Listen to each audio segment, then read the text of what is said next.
Breaking cycles doesn't happen by chance. It happens when people refuse to look away. So it happens when we choose compassion over silence, action over complacency, and humanity over stigma. So the fight for better mental health care, it's not just about policy, it's about people.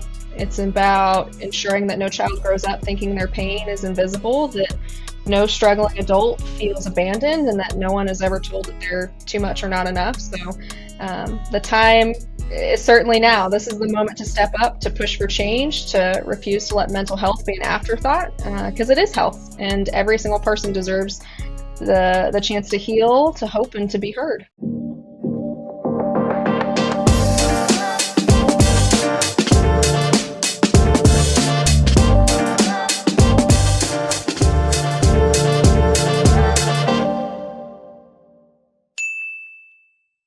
Welcome back to another episode of the Hart and Hustle Podcast. Don't flip the screen. It is a new host, but Keenan is still also tagging along. I'm excited to work now in front of the camera, from behind the camera, and help Keenan just be able to interview more nonprofit leaders, more of those leaders in the healthcare space. And today we start off with no other than Miss Shyanne. How are you doing today, madam? I'm good. How are you? I'm excited. It's Monday morning for us at this moment. So I'm just excited to we had a little, I would say, call, or the ability to get to know each other. But now we're really in the hot seat where we have some good questions. We get to figure out who you are. We know that you're a CEO. But if I was to meet you at let's say a networking event, at a coffee shop, and ask the question, Shyanne, nice to meet you. What do you do? What does that actually sound like? Yeah, so I always stumble a little bit when people ask me that, and I go, I don't really know, because one of the weird things about being in a position like this is I've certainly never seen myself as being above people, and I feel like that's what comes with a status title of a CEO. And so I usually like to tell people I do a little bit of everything, from research, leading initiatives, strategic change, momming, soccer games, all the things. So I'm definitely the person that always has a book on me. You'll never see me without one. And that's pretty simple for me. I love it. And you're the CEO of Perimeter Healthcare, right? Yeah. What a title to have, a CEO. But beyond that CEO title, who are you, Shyanne? Are you a mom? Are you? Because a lot of the times people just know us for that title. And I'm a believer that we're more than that title. You know, definitely that's what we hold, and that's what we do for, I would say, for work. But there's so much other things that could potentially actually let us know who Shyanne is. So what does that actually sound like? Yeah, so I'm the CEO currently with Perimeter Behavioral of Missouri. So we've got a few facilities across the United States. For myself, though, definitely outside of just being a CEO, I'm a mom of two boys. I've got a 5 and an 8-year-old. Been married for a while now. Their dad definitely has held strong in my journey of my dreams and my goals. But mental health has always been something that's been deeply personal for me. So I grew up in a home where mental illness was a reality. It's something that affected daily life in many ways, and people don't always talk about that. And I think when we connected just a little bit early on, we both discussed a little bit of seeing firsthand kind of what happens when people don't have access to proper care. And I think I've seen that ripple effect of what that untreated trauma can definitely do for families.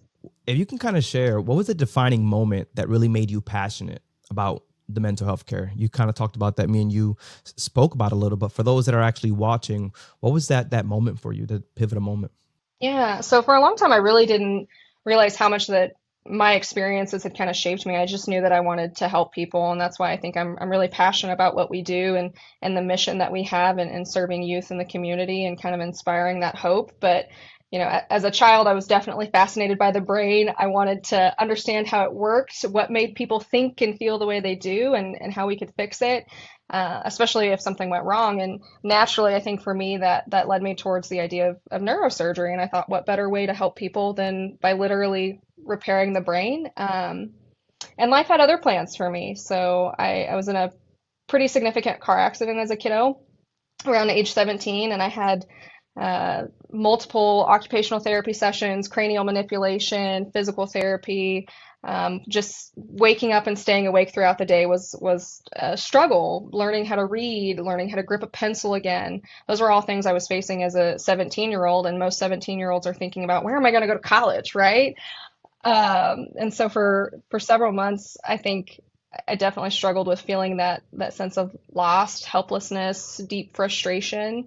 Um, and I think it's through some of those processes that I started to realize that my mind was my most powerful tool, Hmm. and that ability to adapt, push through challenges, find new ways to learn became probably more important to me than any medical intervention I've ever had.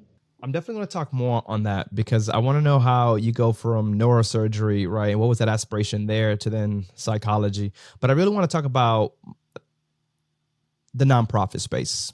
If you focus on acute care for teenagers, why is this group particularly important to you? You could really be working in any types of different groups. Why this one? Sure. So I've worked in nonprofit, for profit. The sectors are same and different, right? Especially any side work that I've done for additional nonprofit sectors or just for people in general who are in need. I think that this work, especially for me, is because of the idea of the power of psychology, the idea of resilience and mindset, and knowing that it is just as healing as traditional medicine, and knowing that a lot of our, I think, society, we think about healthcare and we don't think of mental health. And that's been a big push for a long time, right? Everybody's like, we've got to put mental health in the same bucket as our physical health. And we certainly do. And lots of conversations happen about that, but we don't see a lot of change and initiatives. And so Perimeter likes to place itself just right alongside nonprofits across the state of Missouri because our mission is the same. And that's definitely something that I push in any room I go into. If I walk in and they're asking for help and guidance when thinking about residentials in the state of Missouri or budget committees with the state of Missouri, my first words are typically, hey, we're all from different organizations, but our mission today is the same. Our fight is the same. And so whoever you worked for, I hope you left that at the door because our discussions today are about the youth in need and nothing more. When we kind of spoke the first time, you were telling me about breaking the cycle of trauma, right? And we're both advocates of breaking that cycle. How has that shaped the way you actually lead and advocate for mental health? Yeah, yeah. So I think stepping into leadership has definitely been one of the most challenging and transformative experience of my life. So it's one thing to dream about making an impact, especially given my upbringing. I think there were several times in my youth that I thought, why are you doing this way? You know, this doesn't feel good. This doesn't feel fair to me as a child. And it's not until you kind of step into a different perspective that you can understand. And one of the biggest things I like to tell myself and tell others is a lot of people are doing the best they can with what they know and what they have. And it allows us to provide a little bit of empathy towards those that have also caused some harm or hurt in our life. It doesn't excuse them by any means. There's still accountability to be had, but it humanizes them a little bit, right? And so it's one thing to dream about making an impact. It's another to walk into a room full of people who have decades of experience and kind of feel the weight of expectation on your shoulders. And I definitely think those experiences of walking through a childhood where I consistently questioned, why is this the way it is? This doesn't make any sense. Or seeing other kids that I grew up alongside come to school with bruises and there wasn't really anything being done. For me, it was, okay, well, if I can't make the change as a child, I'm going to make the change as an adult. I love it. And that whole thing I always like to mention is like someone may be writing your story now. Actually, when I go to speak at, to the kids, someone may be writing your story now, but that doesn't mean they'll be writing your story forever. Right. And Shyanne, you've done it. You've taken your pencil back, you've taken your book back, and you started to create your own chapters, your own stories. And I love it. I really kind of want to go back to when you said you wanted to get into neurosurgery. Mhm. What really kind of drew you into that field before you even get into the space that you're in today? Yeah, so the idea of neurosurgery was I wanted to literally figure out how a brain worked, and I wanted to say, can I repair this? And so I think there's always been that deep underlying need for finding hope in fixing something. And when I went to undergrad, and this was a fresh brain in my perspective, right? It's one who's gone through OT, PT, cranial manipulation, the works. And I'm sitting in a kinesiology class and a psychology class, one after the other, and I'm sitting here and I'm saying, do I still want to do pre-med? Can I do pre-med? Hmm. And that psychology course dug so much deeper into what I think I felt on an emotional level that it made sense for me to, if I can't literally take someone's brain and fix these pathways or go in and do a brain surgery, how can I impact it otherwise? And so Yeah. fun for me now. I get to metaphorically and sometimes literally correct pathways in the brain with words and therapies and modalities instead of physically opening somebody up, which is just as powerful. Yeah, I love it. I'm into that mindset thing. I believe it is all in the mindset, and if we can just change the mindset for so many others to just know, what you see back here, to for them to know their worth, and for them to know that they matter, to let them know that someone cares for them. A lot of times, that's all really what it is. You could really change the mindset, which is so important, Cheyenne, and which is why I love what we're doing here. Is we're sharing a story. We're not just sharing the story from a leader to a leader, but we're sharing a story of how the mindset is everything. And if Hmm. you just to make those changes, you too can be that difference, right? In the world of whatever it is that you're kind of going through. So I love it. But you're such a strong person. I want to go back when you said 17, you had to relearn how to read and write, which is a massive challenge, right? Like 17 years old and just understanding where you're at in your life. Life Hmm. has changed. How did that experience change the way you actually see yourself? And your purpose. Hmm. So I think during that moment, I remember there being lots of crying conversations in the occupational therapy rooms and just asking why can't my brain do this? And they were so empathetic, right? That I can't say that I've ever received more almost unconditional love, which sounds odd but in those moments because they just sat there with me and they would hold me and say, it's okay, you're going to get through this. And you're going to do all the things that you wanted to do. And you have all those big goals and you have all these big dreams and there's nothing stopping you. And we're going to do everything we can to push you through. And so for those experiences, I think they definitely push the idea that there is an ability to adapt. There's an ability to push through challenges. There's an ability to find new ways to learn. And something as significant as a car accident should not define what we decide to do. And that's even beyond a concussion, right? Any sort of physical disability, everybody should have an opportunity to pursue the dreams that they have. Sometimes it just means that we have to take a few more steps than others. So deep right there, Cheyenne. Listen, I really want to talk about Cheyenne. We talked a little bit about the history of who Cheyenne is, how she got to where she's at. And I really want to also talk about probably even some of the challenges that you've experienced as a young CEO. Do you Mhm. ever get someone to say that to you? You're a young CEO? And you're Yeah. just like, why can't I just be a CEO? Right. Like, I think back when we were young, we wanted to be older. And now that we're older, we want to just kind of don't call us young, don't call us old. We just want to be, CEOs. Right. But you're in this space where experience and age often define credibility. What's the biggest misconception people have about young leadership? Yeah, absolutely. So there's no handbook for moments like that, and I'm sure you know there's no step-by-step guide on how to prove yourself in a space where credibility is often measured by those years, not those ideas. And when I first took on this role, I definitely felt that need for the ability to validate my place at the table, not just to others, but to myself. And there's this unspoken expectation that leaders should always have the answers, right? That confidence means certainty. I've learned very quickly that leadership isn't about knowing everything, it's about knowing when to listen. And the best leaders aren't the ones who are speaking the loudest or claim to have all the solutions. They're the ones that are recognizing the value in the people around them and the value in the people who are sitting at the table.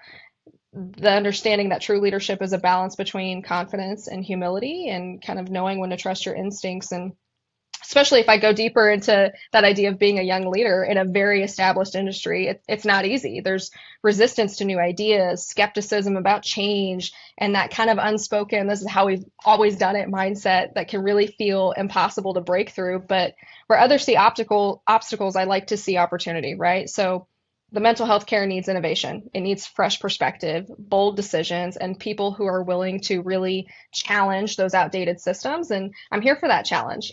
I didn't step into leadership to maintain the status quo. I stepped into it to push those boundaries and to rethink the way we approach care and to truly build something better. Because at the end of the day, the leadership isn't about power, it's about impact. And I certainly hope to make every moment count.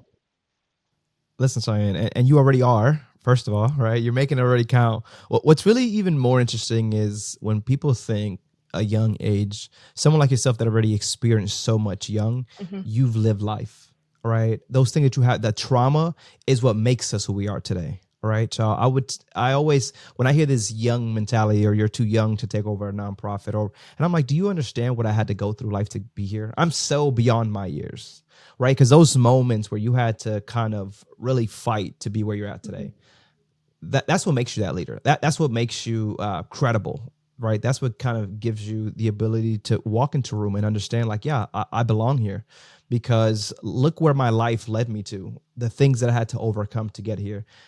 I was just talking to a friend, and he was just kind of mentioned life has been a roller coaster for him. I said, "Are you even living if life is not a roller coaster?" You know, and the ups and downs Hmm. is what makes us. So I love that you're in this space, and you even mentioned a leader is not just knowing everything, but it's truly just so, also seeing the good in others. Hmm. And it's what you're doing it in all perspectives, not just you leading a team, but what you're doing with the young minds. I love that. I definitely do. How do you handle moments when you feel the pressure of being the expert in the room? Hmm. If there's any pressure at all, I'm not really sure. Is there pressure? I mean, there's certainly pressure sometimes, especially when everybody in the room kind of just turns and looks at you like, What is she going to say?" And I love to push it back on them because I'm a big believer in I should be building other people that are going to be leaders in the room, right? I'm not going to be here every day. Tomorrow is not promised. And so I like to definitely push back and with the question of, well, what would you like to do? What makes the most sense for you? And I already have an idea in my brain, but I want to see what you come up with. And then I'm going to challenge that a little bit to give you some feedback as well to grow you, because like I said, I want people to grow. I want somebody to be gunning for my spot. 100%. Yeah, because listen, that's a great team, right? If we both on the same page, we're on a good team right here. You kind of talked about balancing confidence with humility. Can you kind of share that time when you had to step back and listen? Sure. So one of my mentors is her name is Dr. Brandy Pfeiffer, and she definitely has been a mentor for me for a while. And there have been several times in my growth journey where I've come to the table with, "Oh, this is what research is suggesting. This is what we've got to do," and she'll, "Okay, but how are you going to make that happen?" And I'm confident, "Well, this is the plan. This is how we can execute this, and I just need X, Y, and Z." And that little bit of humility of, "Okay, but all those X, Y, and Z things that you just said, how are you going to make those happen?" Right? So she kind of likes to stop me in my tracks and say, "Great plan, but now you need a plan for all those other things." And kind of reminding that we can have really great ideas and there's still so many barriers sometimes to push through. And it really, I think, drives more of that deeper thinking sometimes instead of just being gung ho to run with something every time something new comes out. Love it. And I got a question, and you might know this right off as soon as I say it. This might put you in a hot seat. What is that one leadership lesson that you actually had to learn the hard way? That just because they're your friends does not mean that they are a good idea for a coworker. Yes, that is so Mhm. true. I was 19 years old when I was already managing my first store, and I hired all my friends. The funny thing is, I understood how to navigate the two, but then I was living with these friends as well. So I go home and act like nothing happened, and they'll be like, "Don't act like you ain't just write me up." And I'm like, "Hey, Mhm. that's it's different between work and friendship. You can't get mad at me what happened at work. You acting up. You know, it is very, very hard." And I tell people now, leaders, entrepreneurs, CEOs, stop hiring your friends because it would ruin friendships. Mhm. You know, not everyone, just because you know how to do it doesn't mean the other person knows how to do it. That's actually a really, really good lesson that people should definitely take more. Okay, so I got another one. What Yeah, advice do you give young other professionals stepping into that leadership role? sure. I think the idea of knowing that you're not always going to have all of the correct answers and to be willing to go into rooms and listen and observe more than you talk. Um, I think a lot of my growth has just been simply because I've been able to have seats in places, or I've brought my own seat in. I don't know how many times Love in it. various organizations I've just walked into things that I was never invited to, but I wanted to listen and learn. And you have to be comfortable being uncomfortable. You're just saying all the right things. Being comfortable, getting uncomfortable. I love that so much because I use it so often. Listen, many people assume that when it comes to younger kids, they need more care than teenagers. Do you agree? I would disagree. I think that's a super common misconception. Teenagers, especially in our foster care system, are among the most vulnerable, right? They don't receive the same amount of support as our younger ones. And society usually assumes that because they're older, they're more resilient. They don't need the same level of care, guidance, or emotional support. But resilience isn't something that just appears. It's really built through things like stability, love, and connection. And those are a lot of things that our teenagers, they've never received. Do you have a story of a teen that came through perimeter healthcare and just really seen a major transformation in their lives? Um, I would say we've had a few. It's really hard, and this is kind of part of the process too that I don't think many of us enjoy, especially anybody that works residential, is sometimes we don't always get to hear the success stories. Sometimes we only get to hear the negative, right? We get the re-referrals, and those are typically due because of that massive shortage of placements for them. Some of the success that I would say we've been able to follow are ones that were in facilities for years, high medication dosages, and we've been able to decrease them off of things and place them in a home that they've been successful in, and they've graduated high school and they've gone on to college. I've got a young man in my mind who the parents still reach out and say, we can't thank you enough for the things we were able to see change in 6 months versus the last 5 years of in and out of all of these other facilities. And I'm not saying that we're by any means the best at what we do, but I certainly think that everyone is positioned in certain places for a reason. And our clinicians were definitely able to help some kids that other clinicians haven't been able to. And I'm sure vice versa, there are other facilities that have been able to do the same. I love it. And I think we spoke about when we first got on our first call that I was fortunate because I was adopted by my mom at a very young age, but I also had a brother that was in the system, in and out of different, as you mentioned, programs at one point in Boston, then in Orlando, then and seeing it. And you talk about the medication. He's actually off medication now, but to me, it was actually one of the problems that he was having was the medication, right? And it wasn't until he started to wean himself off that he see those changes. And it's huge. I grew up in a household where I have 16, 17 siblings, and we're all in the foster system. Luckily, again, I was adopted by my aunt, but I have brothers and sisters that didn't have that opportunity. So it's very, when I think about what you're doing, it just makes me so happy that there's someone out there fighting for people like myself, right? And we talk about being the voice for the voiceless. A lot of these people, young, kind of going through it, they don't talk about these things because why would you? You go to school and someone's making fun of you. I don't know if I mentioned to you this last time that we spoke, but I had my brother mention to me as I was growing up, we picked you up off the streets, for the money, or you were adopted for the money, hearing those things. And why I actually addressed this later on in life, and he thought it was a joke, but for me, it was everything, which is why we don't share some of these things, why we didn't share that I was adopted, because it wasn't a conversation I wanted to have. People didn't get it.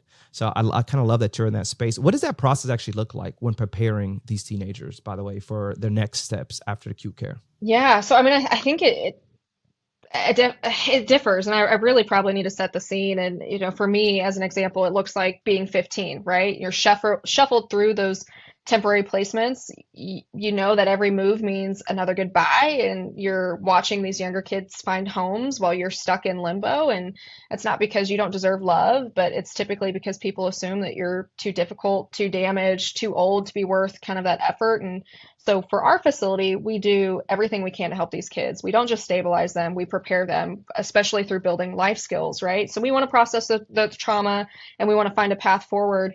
But I think that's one of the things our clinicians really try to emphasize on, or what can we give you that's going to prepare you for life? Because if no one's been there for you before, we're going to try our hardest to do that. And I think no matter how hard we work, the reality remains that the kids need homes, they need mentors, they need communities willing to see their worth, and we have to have more people that are willing to step up. and have more awareness and provide more of those real world skills and mentorship. Because what happens is if they leave here and they don't have those supportive homes and they don't have placement, then we're stuck in that cycle where they end up back in a facility of some kind. And that's not fair to them because, really the truth is that the teens aren't disposable. They are certainly survivors. They're full of potential. They deserve the same love, safety, and future as any kid. And I think the question, certainly is who will fight for them? Yeah. That is very true. Who would fight for them? And like you said, it's just a cycle that continues to happen because if that person never gets assistance and they do age out, let's talk about that. And they do age out. And then what? They've never understood what love looks like or how to be cared. A lot of times they can't do that to others, whether it's relationships, having their own kids, or whatever the life looks like. It's a very tough place. And I just love that you're that leader at that table. Whether someone's going to give you that seat at the head of the table or you took that seat at the head of the table, you should always be giving your flowers for the work that you do, especially for someone like myself that's kind of understood what that actually looks like. Now, if you could actually change one thing about how society views mental health and foster youth, what would that actually be for you? I think in general, the idea of everybody is worth a fight, because I think the system gets so bogged down that they lose sight of that mission, right? We start thinking, oh, I just need to get this kid off my plate. I need to put them in a placement and then they're fine and we can wash our hands of it and move on to the next case. And I really wish that if we're going to have conversations, which we do have, about fighting for these kids, and we talk about early interventions and better funding and breaking the stigma, and we talk about all these things, but we don't ever do anything with it. We're never actually pushing forward in the momentum, especially when it comes to, policies and advocating. We have all these meetings all the time, everybody across the state, across the United States, but nobody ever says, okay, well, now we're going to do something. Which kind of leads me into when it comes to economic and federal policies, how does it impact mental health care funding and success? I mean, it's a big fund. And right now, I think, especially for the state of Missouri, there's a big chaotic push by a lot of legislators right now, because from an executive level in our federal system, they're talking about decreasing Medicaid dollars. And there's certainly ways that we could, I'm sure, improve our Medicaid system across the board. That's not wasting some sort of fund somewhere. But when we talk about those three critical areas of early intervention, better funding, and breaking the stigma, underfunded programs already exist, right? And so really, despite that growing recognition, there's often lots of budget cuts, and mental health services and programs are usually some of the first that face those budget cuts, which truly is unacceptable. We have to have sustained federal and state investment in those services to really ensure that no one is left behind. I remember there was a saying growing up, the No Child Left Behind Act with education. I do And remember that, yeah. I kept thinking, how come it's not this way for everything else? Like we're putting education as a priority, but shouldn't we also be creating a priority for, mental health and what's happening with parents in the home? That's an early intervention, right? I don't necessarily want to pull kids from their homes and put them in the system, but I'm also not providing any intervention to make sure that child's not left behind on another fundamental level. That's 100% true. What do you think needs to change in how we advocate for mental health think about a larger scale? Sure. So, I mean, I think there's several things. We're talking about legislative pieces, right? So we have to be able to break the stigma surrounding mental health, but in order to do that, there have to be a lot of legislative pieces that are enacted that are able to assist in that. So we've definitely seen that awareness has improved, but many people still hesitate to seek out help because we don't normalize those conversations. We've not increased education. We've not ensured mental health is treated with the same urgency as physical health. And we have to do that to create that cultural shift. And I really hope with the election of Vice President J.D. Vance that there's reason to be hopeful, right? So Vance has his own story, pretty impactful. He's grew up in a home deeply affected by mental health challenges. And I think he probably understands firsthand that ripple effect of that untreated mental illness on families and communities. So he has a personal stake in this fight, kind of similar to you and I, where we're a dog in the fight. We've been through it. And Yeah. my hope is that because he has stake in this, that he's going to work to break past those bureaucratic and financial barriers that have really held mental health care back for far too long. Because if there was ever a time for bold leadership and real change, it's certainly now. 100%. 100%. And it starts with the young leaders like ourselves, Mm-hmm. right? Doing the damn thing. How about AI and this whole thing? I actually just started to think about, and I'm pretty sure you can remember the first time an iPod came out. And you're like, oh my God, that's so cool. And now we're talking about AI, right? And the iPods are like, who uses those? Like that was so many years ago. But in reality, it's technology is happening so fast. Innovation's happening so fast. And now we have a space of AI. What does it actually look like for you and the organization? Is this something that you guys feel could be beneficial? Absolutely. So, kind of rolling this all into one with that idea of mental health, we've seen progress, right? And what we've seen is encouraging, and we certainly can't afford to slow down. Mental health is health. It's really time that our policies, funding, and societal attitudes really reflect that. And I think AI could be a game changer for us. I don't want AI to replace therapy by any means. That's certainly not the point, and it would lose that humanized approach. But what it does do is it allows clinicians to take very complex situations that maybe they've never seen before, and you could create some sort of treatment plan that you've never seen by plugging in things and saying, I'm struggling as a clinician with a client that has these three diagnoses, and I'm only used to working with the two concurrently. So if I plug all of that in and say, what does best practice say is the better course of treatment for this? It's going to go through sources and find some things, and then you could pick that apart and decide what you want to use or not use. And so I think we should incorporate AI to be a helpful tool. We shouldn't use it by any means to take away our books and our knowledge by any means, but in real time availability, it's a Mm-hmm. super helpful tool, and I think is going to be a game changer in how quickly we're able to turn out certain documents, and being able to be super customizable for an individual person. I love it. Yeah. And like you talk about just getting information out there to Mhm. people, it's so much easier, right? Things that you would have to do when it came to research. But now AI allows us to get things out there so quickly that would actually scan the web. And I love it. If anybody needs, from websites that are now utilizing these AI things, well, we're going to start closing, wrapping it up here. But if there's one thing you would want people to take away from this conversation, what would it be? Sure.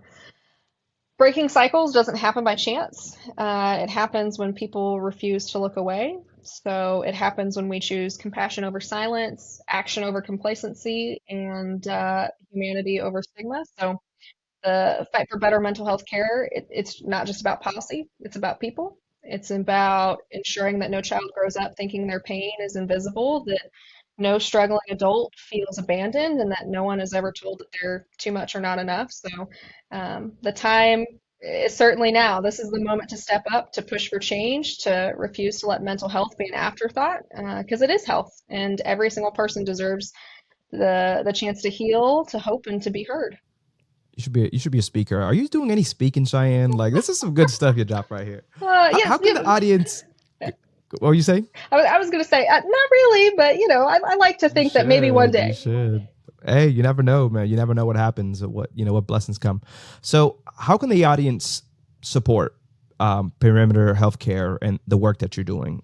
Yeah, I think this goes back to a very earlier comment I made that it has nothing to do about my organization. We're all in the same fight. And so I think it needs to be more people in this system and outside of the system coming to the table and say, what can we do that's going to change the lives of the youth, and can change the lives of their parents? And it's the ability to truly set aside anything and everything and saying, this is the same fight we're all in. I think there's somebody that might be watching this, and we talked about being that beacon of light for people sometimes without even knowing. Mhm. Let's say there's someone out there that is struggling with their own mental health, or they're just trying to be trying to support a loved one maybe that is going through mental health. What would you say to them right now?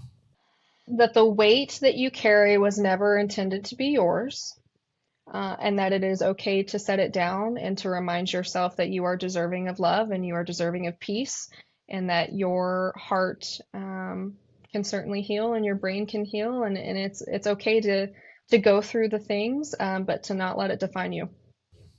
Love it. Are you guys active on social if they wanted to connect as well? Yeah, we do have a Facebook, and our parent company through Perimeter as a whole is also active on LinkedIn. All right. So we got LinkedIn, we got a Facebook, Instagram. No Instagram. Okay. Shyanne, got to get on it, Shyanne. And I then know. the website. We got the website. So for those that may need more information, I love it. So we do this every episode. I don't know if you've seen this or prepared for this one, but there's called a blind question for the next guest. And the last guest, the last leader, had this question for you. What is one personal belief or philosophy that has completely transformed the way you approach your work and life? Mm-hmm. Mm-hmm. I love the question there. Yep, and I actually I answered this early on. That everybody is doing the best they can with what they know and what they have. And when I can come at it with that in my mind, I'm very, very easily able to humanize with other people, even when there's frustrations, things you've probably seen or other people have seen where people are just not doing what you expect them to do, whether it's family, friends, coworkers, maintaining the belief that we're all doing the best we can with what we have and what we know, and giving some empathy with that. I love it. Well, Shyanne, it's most definitely been a pleasure to sit across the virtual table with a leader like yourself. And I love the space that you're in. And I'm happy that when we think about those, not so much just in, kids in foster homes, but I think just the mental space in general is such a tough space to be in, because a lot of the times people don't realize it all starts with the mind. When you can change that mind, your world just moves in different ways. And you've been an advocate for that. You're sitting at the head of the table as a young leader, and I commend you for the work and I give you your flowers. A lot of times we do the work and we're not asking for anything. We just do it out of passion. And I can tell that you're very passionate about what you do, Shyanne. So I want to say thank you for your time. And is there anything else you want to let people know on our way out? Just seek somebody to talk to. Even if the idea of going to therapy is daunting, find a social group. Find something that's going to push you to break out of the uncomfortability of sitting in some thoughts. I love that. And when you're still watching, guys, put your answers to the comments to that. My name is Z Frey. This is Shyanne. This has been the Hart and Hustle Podcast. We'll see you on the next one. Laters.